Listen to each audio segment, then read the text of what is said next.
Hi friends, నేను మీ భాస్కర్ మేకల. So మొత్తానికైతే 14th వీక్ మామూలు ఫ్రీ ఎగ్జిస్టింగ్ ఓటింగ్ కాదు. అండ్ ఇంకోటి ఏంటంటే విన్నర్ ఓటింగ్ అనేది ఫిక్స్ అయిపోయింది ఇంకా. సో ఎవరికి ఎంత ఫ్యాన్ బేస్ ఉంది, అసలు అన్అఫిషియల్ ఓట్లు, ఇది అఫీషియల్ ఓట్లు ఓపెన్ అవ్వక ముందుకే అన్అఫిషియల్ గా ఫ్రీ ఎగ్జిస్టింగ్ ఓటింగ్ అనమాట. సో నిజంగా చూసుకుంటే సోషల్ మీడియాలో ఇంత దారుణంగా జరుగుతుందా, ఇంత తగ్గాఫర్ నడుస్తుందా, అది ఊహించలేమన్నమాట. అంత రేంజ్ లో ఓటింగ్ పడుతుంది. సో ఖచ్చితంగా మీకు నచ్చిన కంటెస్టెంట్ కి ఆఫ్లైన్ లో కూడా ఓట్లు వేసే ప్రయత్నం చేయండి. ఎందుకంటే వాళ్ళకి ఎంత ఫ్యాన్ బేస్ ఉందనేది క్లియర్ కట్ గా అర్థమైపోతుంది. సో ఆ ఒక్క విషయాన్ని మీరు కన్సిడర్ చేసి ముందుకెళ్ళండి. క్లారిటీగా చెప్పేస్తాను. అంతకంటే ముందు ప్లీజ్ వీడియోకి ఒక లైక్ వేసుకోండి, ఖచ్చితంగా పుష్ అవుతుంది. ప్లీజ్ ప్లీజ్ ప్లీజ్ ఒక్క లైక్ వేసుకొని వీడియోలోకి వెళ్ళండి. అండ్ ఎండ్ వరకు చూసే ప్రయత్నం చేయండి. అండ్ ల్యాగ్ చేయను. అండ్ చాలా షార్ట్ అండ్ స్వీట్ గానే చెప్పడానికి ట్రై చేస్తా. ఇంకోటి ఏంటంటే ఎక్కడైనా వీడియో నచ్చింది అనుకోండి, లైక్ చేసి సబ్స్క్రైబ్ చేసుకోండి. అండ్ ఇంకోటి ఏంటంటే హైప్ అనే బటన్ వచ్చింది కదా, అది కూడా క్లిక్ చేయండి. ఇంకా లేట్ చేయను. మామూలు రచ్చ నడవట్లేదు, ఒక రేంజ్ లో రచ్చ నడుస్తుంది. ఇంత రేంజ్ ఓటింగ్ అనేది మామూలు ఓటింగ్ కాదు, ఇది దుమ్ములేసే ఓటింగ్ పడుతుంది ఇద్దరికి కూడా. ఎవరికి ఆల్మోస్ట్ అందరూ ఇప్పుడున్న ప్రకారంగా మనకున్న లీక్ ప్రకారంగానే ఈ ఓటింగ్ అనాలిసిస్ అనమాట. అంటే అన్అఫిషియల్ ఓట్లలో మాత్రమే. ఎందుకంటే కళ్యాణ్ ఓటింగ్ లో ఉంటాడు అనేది ఫిక్స్ అయిపోయారు. ఆల్రెడీ కన్ఫర్మేషన్ కూడా ఇచ్చారు మనకు. బట్ అది ఎంతవరకు లాస్ట్ మూమెంట్ లో చేంజ్ చేయకుండా ఉంటారనేది తెలియదు. బట్ ఏంటంటే కొన్ని విషయాల్లో ఖచ్చితంగా కొంతమందికి ఫేవర్ జరుగుతుంది, అది మీకు క్లియర్ గా తెలుసు. ప్రతిసారి నేను చెప్పాల్సిన అవసరం లేదు, అది మీకే అర్థమైపోతుంది. సో ఇప్పుడున్న ప్రకారంగా చూసుకుంటే ఫ్యాన్ బేస్ ఓటింగ్ చూస్తే మెంటల్ వచ్చే అంత ఓటింగ్ పడుతుంది. నిజంగా అంత రేంజ్ లో ఓటింగ్ పడుతుంది. ఇంత రేంజ్ లో ఓటింగ్ పడుతుందని ఊహించలే నేనైతే. సో ఇద్దరికి తెగాఫార్ నడుస్తుంది. అది కూడా నార్మల్ ఓటింగ్ కాదు, ఒక 20 25 అలా కాదు. ఏకంగా 34% తోటి టాప్ పొజిషన్ లీడ్ చేస్తున్నారు. మీరు వెయిట్ చేస్తున్నారు కదా. సో ఆ టాప్ పొజిషన్ ఎవరున్నారు అని అంటే ఇద్దరికి సేమ్ ఓటింగ్ పడుతుంది. అది నిజంగా అఫీషియల్ ఓటింగ్ వచ్చేసరికి మారే ఛాన్సెస్ ఉంది. ప్రజెంట్ ఫ్యాన్ వార్ అయితే మామూలు కాదు, నువ్వా నేనా, అరే మా ఓడా మీ ఓడా అన్నట్టుగా అంత రేంజ్ లో ఓటింగ్ పడుతుంది. నిజంగానే ఇద్దరి మధ్యలో పోటీ ఉంది అని ముందు నుంచి చెప్పుకున్నట్టుగానే ఇద్దరి మధ్యలోనే ఓటింగ్ అనేది పోటీ జరుగుతుంది. హోరాహోరీ పోటింగ్ అనేది జరుగుతుంది అనమాట. సో ఇద్దరికి 34% తోటి కళ్యాణ్ టాప్ లో ఉన్నాడు. ఇది క్లియర్ గా గుర్తు పెట్టుకోండి, కళ్యాణ్ టాప్ లో ఉన్నాడు. తనుజ ఫ్యాన్స్ ఎవరైతే ఉన్నారో వాళ్ళు యాక్టివ్ అవ్వండి. ఎందుకంటే కళ్యాణ్ కి తనుజ కంటే కూడా మైనర్ గా ఇంకా కొంచెం ఎక్కువ ఓటింగ్ అనేది పడుతూ ఉంది. ఇది అన్అఫిషియల్ ఓటింగ్ ఉన్నప్పుడు ఖచ్చితంగా చాలా పోల్స్లలో అన్అఫిషియల్ లో కళ్యాణ్ టాప్ లో ఉంటుండే, అఫీషియల్ ఓటింగ్ ఓపెన్ అయినాక కూడా. కానీ అఫీషియల్ కి వచ్చేసరికి చేంజ్ అయిపోతుంది. ఈసారి ఏమన్నా ఆ సిచ్యువేషన్ ఏమన్నా మారే ఛాన్సెస్ ఉందంటే ఖచ్చితంగా మారే ఛాన్సెస్ ఉంది, మారబోతుంది అన్నట్టుగానే అర్థమవుతుంది అనమాట. సో 34% తోటి కళ్యాణ్ కి టాప్ ఉంది, టాప్ పొజిషన్ లో ఉన్న.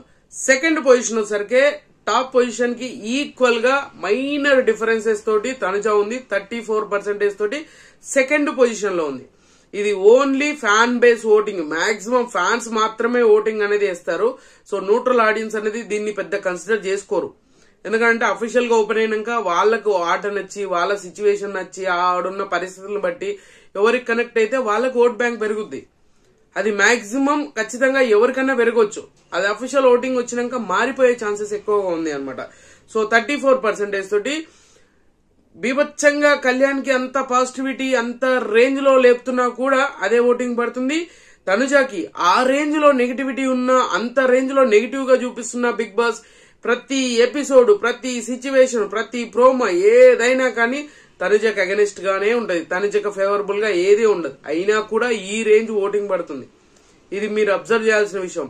నాకెందుకో సీజన్ 7 రిపీట్ అవ్వబోతుందా అంటే ఆ సింటమ్స్, బిగ్ బాస్ చేసే ఆ సిచ్యువేషన్స్ అన్ని క్యాలిక్యులేషన్ చేసుకుంటే మాత్రం ఖచ్చితంగా తేడా కొట్టేస్తుంది. అది మీరు ఒప్పుకున్నా ఒప్పుకోకపోయినా జరుగుతుంది. జరగబోయేది అదేనా అంటే కాదు. అది మీ చేతిలో ఉంది, ఆడియన్స్ గా మీ చేతిలో. మీరు ఎవరికి ఓట్లేస్తే ఖచ్చితంగా ఆ డిఫరెన్స్ చూపిస్తే ఖచ్చితంగా అది మారే ఛాన్సెస్ ఉంది అనమాట. సో ఓవరాల్ గా ఈ ఇద్దరికి మాత్రమే 34% ఆల్మోస్ట్ 70% ఓటింగ్ అనేది అంతే. మోస్ట్లీ 70% దగ్గరగా ఓటింగ్ వీళ్ళకే పడ్డాక మిగతా వాళ్ళ పరిస్థితి ఎంత దారుణంగా ఉంటది, ఊహించిన దానికంటే అతి దారుణంగా ఉంటది, అంటే అతి దారుణంగానే ఉంటది. సో థర్డ్ పొజిషన్ కి వచ్చేసరికి మాత్రం ఇమాన్యుయల్ ఉన్నాడు.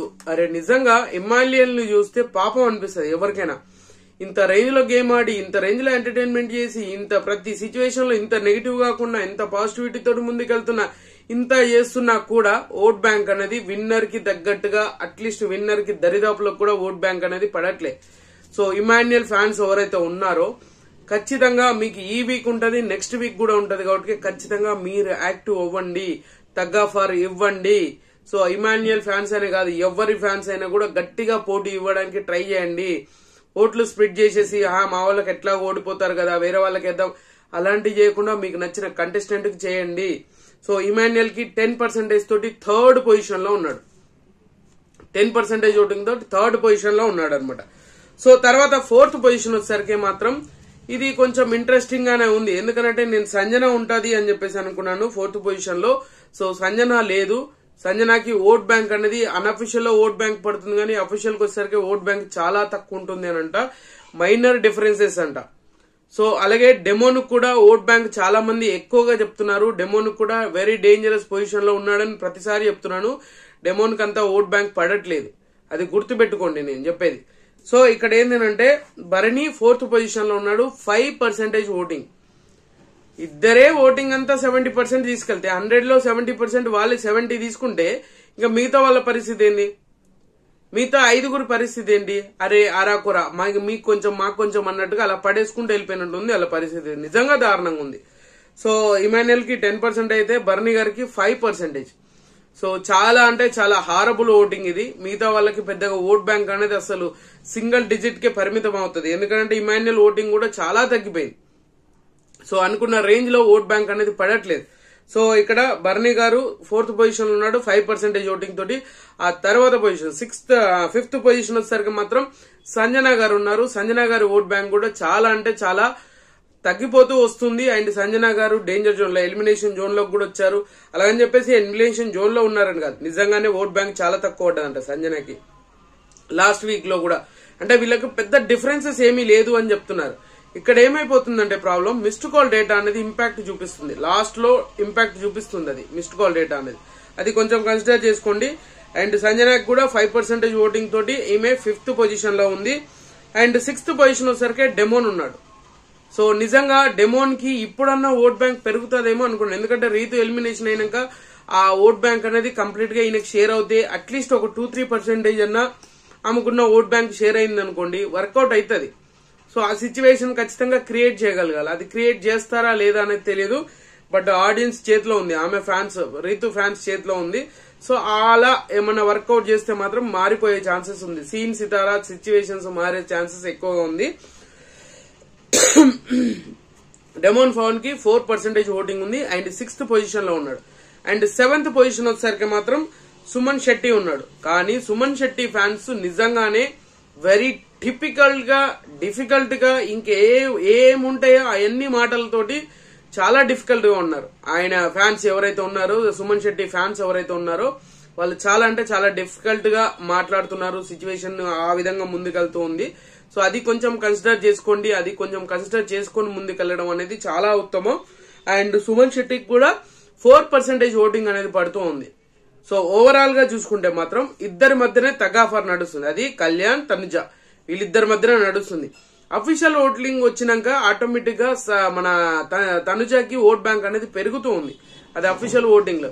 ఈసారి ఖచ్చితంగా ప్రతి ఒక్కరు కూడా మాక్సిమం ట్రై చేస్తారు ఏదైనా లీక్స్ ఇవ్వడానికి, బయట వాళ్ళు అఫీషియల్ ఓటింగ్ లో ఏం జరగబోతుంది ఏం జరుగుతుంది అనే లీక్లు కూడా చాలా మంది ఇస్తారు, అందులో కూడా మనం కూడా కొన్ని లీక్స్ ఇవ్వాల్సి వస్తుంది ఈ వీక్ మాత్రం ఖచ్చితంగా. సో ఇప్పుడున్న ప్రకారంగా కళ్యాణే టాప్ లో ఉన్నాడు, తర్వాత తనుజ, ఇద్దరి మధ్యలో స్లైట్ డిఫరెన్సెస్ ఉంది. ఇది unofficial vote, free existing voting మాత్రమే, ఇది గుర్తుపెట్టుకోవాలి. అఫీషియల్ ఓటింగ్ వచ్చినాక మారే ఛాన్సెస్ 99% ఉంటాయి. సో తర్వాత పొజిషన్ థర్డ్ పొజిషన్ వచ్చేసరికి ఇమాన్యుయల్ ఉన్నాడు, తర్వాత పొజిషన్ భరణి, తర్వాత పొజిషన్ 5th పొజిషన్ వచ్చేసరికి సంజన గారు, 6th position demon, 7th position వచ్చేసరికి మాత్రం సుమన్ శెట్టి ఉన్నాడు. లాస్ట్ బట్ ద లీస్ట్ అన్నట్టుగా మనోడు ఓట్ బ్యాంక్ అయితే ఉంది.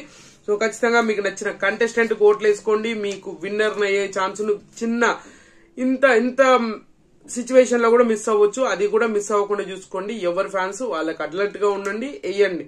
అన్అఫీషియల్ ఓటింగ్ అనేది కూడా చాలా ఇంపాక్ట్ చూపిస్తుంది. ఎందుకు ఇంపాక్ట్ చూపిస్తుంది అనే సిచ్యువేషన్ ఏంటి అని అంటే, ఇంత పాపులేషన్ ఉంటే ఆల్మోస్ట్ అరే వీళ్ళకు విన్నింగ్ ఇప్పుడు మళ్ళీ వాళ్ళకి వేసిన గెలవరు అనే ఫీలింగ్ లో ఈ సోషల్ మీడియా ఇన్ఫ్లుయెన్సర్స్ అంతా మిస్గైడ్ చేసే ఛాన్సెస్ ఉంటుంది. సో అందుకనే మీకు ఎలాంటి డౌట్ రాకుండా క్లారిటీగా మీకు నచ్చిన కంటెస్టెంట్ కోటేసుకోండి. అది వీళ్ళ వాళ్ళ అని చెప్పని నేను, మీకు నచ్చిన కంటెస్టెంట్ కోటేసుకోండి. ఇది మాత్రం క్లియర్. సో ఖచ్చితంగా ఈ వీడియో మీకు నచ్చినా కూడా నచ్చితే లైక్ చేయండి, షేర్ చేయండి, కామెంట్ చేయండి, సబ్స్క్రైబ్ చేయడం మర్చిపోద్దు. And good luck.